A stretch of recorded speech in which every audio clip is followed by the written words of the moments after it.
Elín, ekki svona eftirvænting hjá þér fyrir þessu? Jú, klárlega, ég er bara orðin mjög spennt og við allar. Þetta er mitt, bara langt síðan að kvennalandsliðið fór á EM.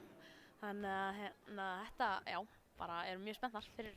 Og svona nýtt fyrir þig, þú mistir því miður af mótinni í fyrra bara rétt áður en var farið út. Þannig að það er svona sérstök tilfinning að það ekki núna?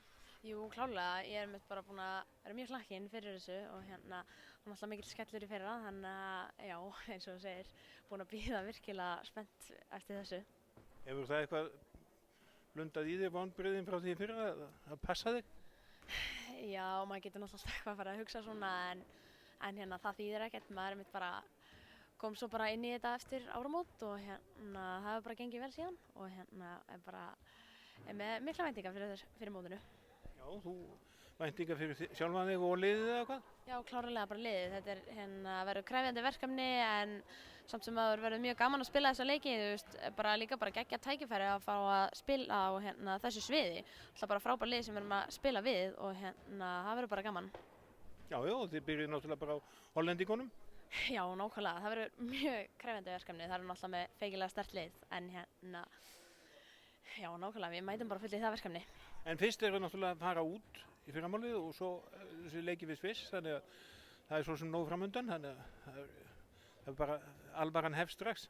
Já, nákvæmlega, við bara förum út í nótt og æfum og spilum svo 2 leiki og ætlum bara að nýta þá vel til undirbúningar og það verður bara gaman.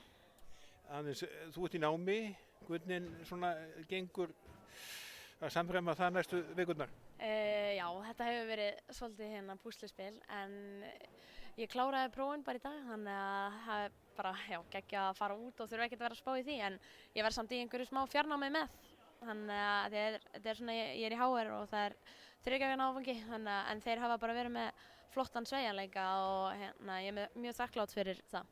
Hvað ertu að læra og hversu langt ertu komin? Ég er í vélaverkfræði og er á öðru ári. Af 3? Af 3, já. Þannig að þú getur einbeitt þér að handboltanum svona mestu næstu vikunar? Já, heldur betur.